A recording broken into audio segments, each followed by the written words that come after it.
The 2026 NFL quarterback draft class has gotten interesting and has just not lived up to the hype. Guys like Garrett Nussmeier, Carson Beck, Cade Klubnik, Drew Aller, and Sam Levitt have all not lived up to the hype or probably won't be drafted that high anymore, and that has left some openings for new quarterbacks to take their place. A lot of people are talking about Ty Simpson, Dante Moore, and Fernando Mendoza, but honestly, there's a quarterback who I think deserves a good look, and that is Sawyer Robertson from Baylor. He is having a pretty incredible season, as he has just under 3,000 yards and 26 passing touchdowns with a couple more weeks of action left. In my opinion, he has shown that he is the it factor, that he makes the big time plays, and is obviously producing at a high level. In today's video, I want to introduce you to who Sawyer Robertson is, go through his bizarre journey from underrated recruit to Mississippi State player and now Baylor star, and then obviously we're going to talk about how he's done this season and why I think the NFL should give him a look. But before we get started, if you're a big fan of college football, be sure to subscribe to the channel, leave a like if you want to support today's video, and let me know what player, team, topic, or situation I can cover next. Now let's get started and talk about Sawyer Robertson. So in order to understand how Robertson blew up, we first need to go back in time. He had some strong football examples before him, as he had some college athletes in his family, including his older brother, who ended up running track for Lubbock Christian University. His dad was a bit more successful than that, as he was taken in the first round of the 1990 MLB draft, and even played in the minor leagues before going to Texas Tech to play football. Also worth noting, his cousin was former Texas high school football five-star Jarrett Stidham, who ended up at both Baylor and Auburn before going off to the NFL. Obviously, there was plenty of athletic talent in his family, and Sawyer heard plenty of stories about his dad from his playing days. Sawyer would save some of them on his phone, saying, quote, "I would have loved to have watched him play both football and baseball. He's got all kinds of stories when he was playing college football and professional baseball." So he ended up growing up in the state of Texas, and after Sawyer's family moved to Lubbock when he was younger, he spent several years at All Saints, where he ended up playing basketball and flag football. With no tackle football program at the private school, Robertson and his older brother began looking for a place to play. His older brother would play at Friendship High School, while Sawyer was at Irons Middle School. This was a primary feeder school to Coronado High School, and he said, quote, "We both knew our dreams were to play college sports, so we had to find a place that gave us the chance to do that." Sawyer was a star on the middle school team, and he eventually wanted to be a star at Coronado High School. His coach said, quote, "He is a young man who is very ambitious and knows he can get better. Once we got him at Irons, you could watch him and tell that he wanted to be a Coronado football player. He rode the bus to games as an 8th grader, he listened to everything that was being taught, and he followed in the footsteps of Qua Gray. He was the quarterback that came before Sawyer, and he had put up over 10,000 yards as a starter, and I believe ended up at Eastern Illinois, so the FCS level. Being on varsity as a freshman was big for Sawyer because he got to watch Qua play, and Sawyer also had the nice physical tools. He was 6'4" with a good arm, and he had plenty of God-given talent. As a freshman, he would not believe where he'd end up in 3 years, as at the time, he was actually preparing for a future in baseball. Recognizing his talent, Texas Tech was the first to spot him, as they gave him a baseball offer back in 2019. Schools like TCU, Texas, Florida State, and USC also offered him, but he never imagined he'd have as much success on the football field. He said, quote, "I threw some really bad balls my freshman year, and some really bad balls my sophomore year. I just tried to get better every day though, and looking back on it now, it's kind of amazing how much progress I've made." When Sawyer took over as the starter, the expectations honestly weren't that high, but he had a very different set of goals. He ended up becoming the Lone Star Varsity Newcomer of the Year, as he threw for 3,600 yards and 43 touchdowns. He said, quote, "I decided when I was pretty young I wanted to play quarterback because I wanted the ball in my hands every single play." In 2018, he blew up even more, as he then got scholarships from SMU and Tulsa, and things would start to blow up for him. His football recruitment was sort of halted by baseball though, as because of that sport, he didn't get a chance to attend as many camps, and despite the video game numbers, he never had a crazy offer sheet, at least at first. He then threw for 3,900 yards and 44 touchdowns, and schools like Mississippi State, Florida State, TCU, and USC would start recruiting him really hard. He was shocked that Matt Wells and Texas Tech never wanted him, despite him being a legacy and a local. But apparently they were all in on Baron Morton, which I can't necessarily say has hurt them, as he's a star for them in 2025 right now. It was a match made in heaven, but the offer would never end up coming. In 2021, Sawyer became the Gatorade Texas Football Player of the Year, as he threw for 4,509 yards and 58 touchdowns. He led his team to a 12-1 record and a regional semifinal appearance. He also ran for over 200 yards and 5 touchdowns as well. The potential was obviously there, and he had finally blown up. So where was he going to go? Well, he got the infamous Texas offer, as his family quickly developed good rapport with Mike Yurcich, who was Texas's offensive coordinator. When he was hired in December, he made Sawyer his first offer, and they would recruit him really hard. But they doubted that he could play both football and baseball, as the coaching staff was apparently worried he would not be able to handle playing quarterback and another sport, and that baseball could be a distraction. So, Texas was sort of not going to happen. There was a great long-standing connection between Sawyer and head coach Mike Leach at Mississippi State, as after originally recruiting Robertson when he was the head coach at Washington State, it took him only a week to re-offer him when he was at Mississippi State. He said, quote, "From Washington State to Mississippi State, they recruited him hard.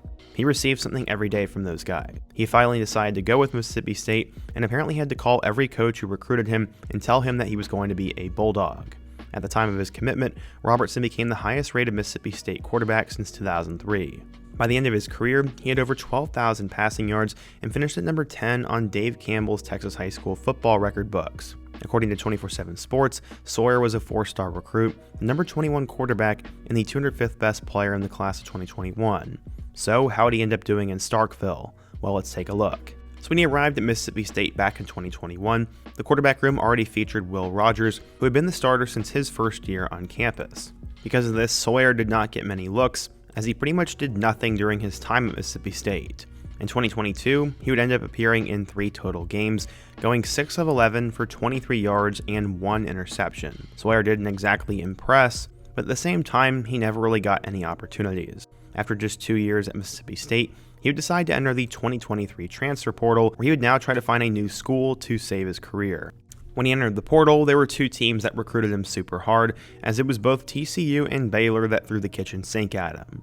He ended up visiting both, and he apparently liked both of them, but he would decide to commit to Baylor. This was a huge get for the Bears, as they had just lost redshirt freshman quarterback Kyron Drones, who ended up going to Virginia Tech, and then their big-time quarterback recruit Austin Novosad would end up flipping to Oregon. Now they ended up getting their guy in Sawyer, and he would be the backup immediately to Blake Shapen. In 2023, Sawyer would end up having to take over early, as after an injury to Blake Shapen, he would have to appear in a couple of games.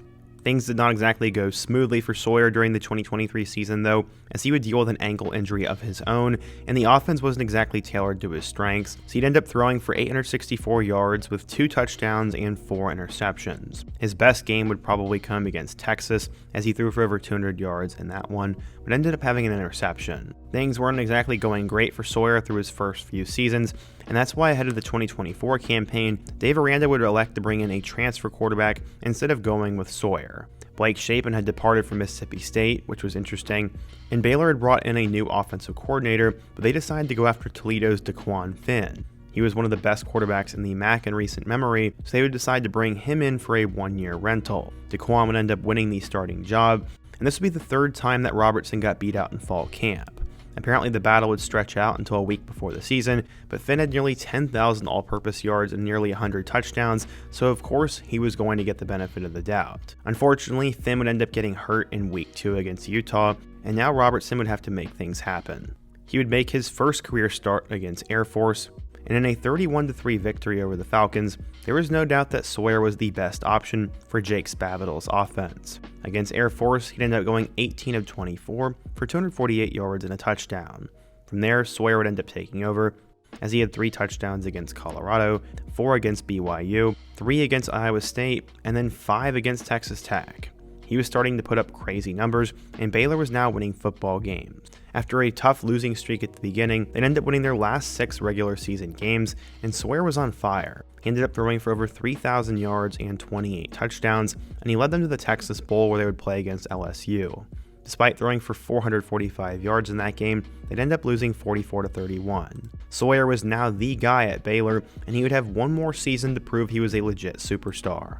Going into 2025, he was seen as a dark horse Heisman candidate, and he said, quote, "I'm trying to stay away from all the hype. It's cool, but a lot of that has to do with what happened last year, so I have to do it again this year." ESPN's Matt Miller said that Sawyer Robertson was a guy who was going to come out of nowhere, and he was what everybody wanted Penn State's Drew Aller to be. At least that's what one AFC scout told him apparently. Robertson ended up getting off to a hot start in the 2025 season, as in his first game against Auburn, he'd throw for 400 yards and 3 touchdowns. Unfortunately, they lose that game by 2 touchdowns, and this was a disastrous start for them, but Sawyer was doing well. He ended up leading them to a crazy win in Week 2 against SMU, as in a double overtime thriller, he'd throw for 440 yards and 4 touchdowns in that one. Sawyer was off to an incredible start, and he was named the AP Player of the Week in Week 2. He was the first Big 12 quarterback to throw for over 400 yards in his first 2 games of a season, since Patrick Mahomes did that back in 2016.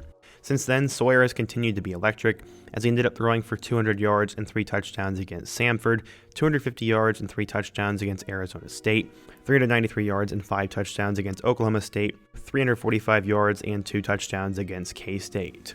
After that, he's only really had one bad game, and that came on the road against TCU. Sawyer attempted 52 passes and had 318 yards and 2 touchdowns, but he also had 3 costly interceptions, which was the highest of his career. He followed that up by not playing that great against Cincinnati, having only 137 yards and 3 touchdowns.